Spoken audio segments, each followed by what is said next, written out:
Welcome to Flash Editorials for January the 28th, 2012. I am Anita Stiffy. And I am Haywood Jablomi.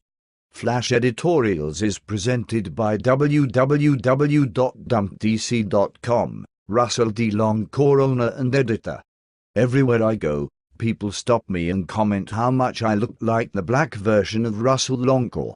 I have even signed a few autographs for Mr. Longcore. Sorry, Russ, I got carried away with your fame.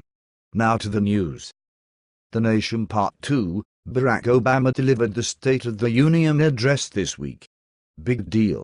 Reminded me of Kremlin speeches of the past. The socialist-in-chief made a speech in front of the rest of the socialists in the building, half of whom want a new socialist-in-chief. All of them want to grow the federal government, and none of them will support, protect and defend the old, tired Constitution. If you are reading this editorial, and you participate in the election this November, you are part of the problem. Stop voting.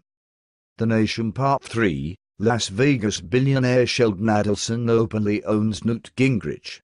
Adelson has wanted war between America and Iran for years, and the money he has spent on Gingrich's behalf has bought Newt's allegiance. The old Newtster vows to protect Israel and to move the American embassy from Tel Aviv to Jerusalem on his first day as president. It's disturbing to know that a man who would like to be president of the US is completely willing to sacrifice American lives to do Israel's bidding. In international news, Egypt overthrew Hosni Mubarak 1 year ago this week. Nothing has really changed in the last 12 months. The military still runs the government and the Egyptian economy. But 80 million people eat a lot, and Egypt's main industry, tourism, evaporated after the Arab Spring. How are 80 million people going to keep eating regularly? Answer: they are not. Watch for more Egyptian misery and more open revolt. International News Part 2, Washington keeps shooting itself in the foot. The West, led by Washington, has been ratcheting up its plan for economic sanctions against Iran. But Iran has powerful friends. This week, Iran huddled with India to plan a gold for oil deal. Last weekend Russ Longcore wrote about this, recommending that Iran tell everybody that Iranian oil is now only for sale for gold. Iran has just issued a warning that it may halt sales of crude to Europe altogether next week to demonstrate the consequences of siding with Washington. Meanwhile, we learned that China has leased 3 more supertankers to move Iranian oil to China. The American sanctions will be an embarrassing failure and will help convince the nations of the world how irrelevant America is becoming. The DC lion roars weakly from a toothless mouth. International News Part 3. The Iranian gold for oil deal with India is just the beginning of the worldwide repudiation of the US dollar as the world reserve currency. Once the world decides that the dollar no longer deserves reserve status, the fall of the dollar could be precipitous. Few public school graduates, that means like falling off a cliff. And when fiat currency is not backed by a commodity, but only backed by the state's ability to steal from the people, and that currency is no longer necessary for buying oil, that currency will become worthless seemingly overnight. Are you ready for the inevitable collapse of the dollar? In business news, a tiny percent of the 1% are meeting in Davos, Switzerland this week at the World Economic Forum to discuss how they are going to run the world. About 2,600 delegates will be in attendance, from German Chancellor Angela Merkel to Warren Buffett to over 70 other billionaires who consider themselves the elite.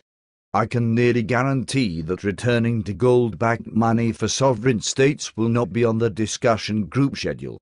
And despite the Davos airport being choked with Gulfstream and Citation private jets, these Keynesian business and government morons will surely talk about global warming issues and everybody's carbon footprint. I'd like to leave my footprint on all their asses. Now for our shameless plug. There are very few glowing and growing segments of the American economy. Energy is one of them. When I talk about energy, I am talking about natural gas and electricity. As the population grows, the demand for energy grows.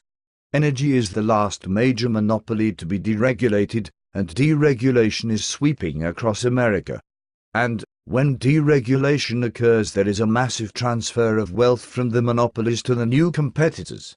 The energy business is the nearest thing you will find to a recession-proof business. Think about it. Energy is a life-essential service that everyone already has in their monthly budgets. You do not have to create demand, demand is already in place.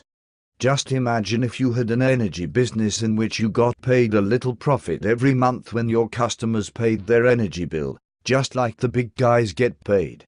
Find out more about this business at www.masterpieceenergy.com. In economic news, the condition of the American economy is the best reason to start a business of your own.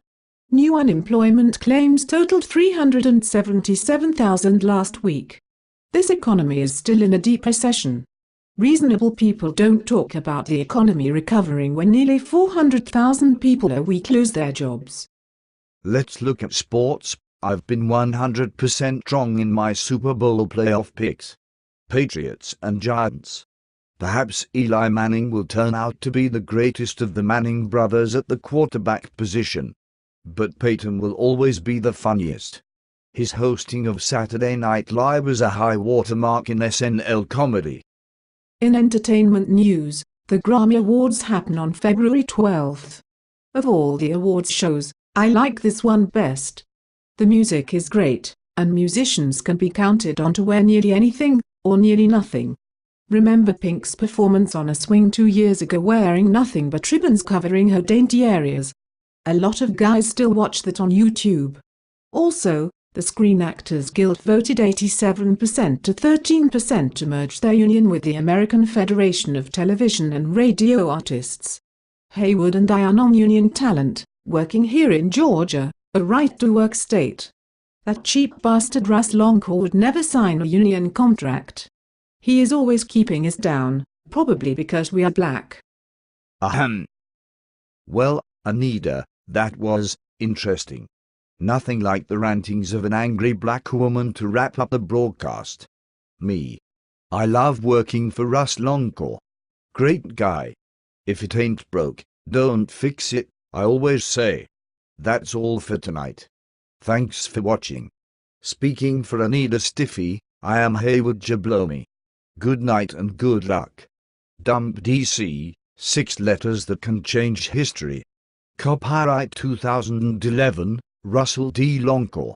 Permission to reprint in whole or in part is gladly granted, provided full credit is given.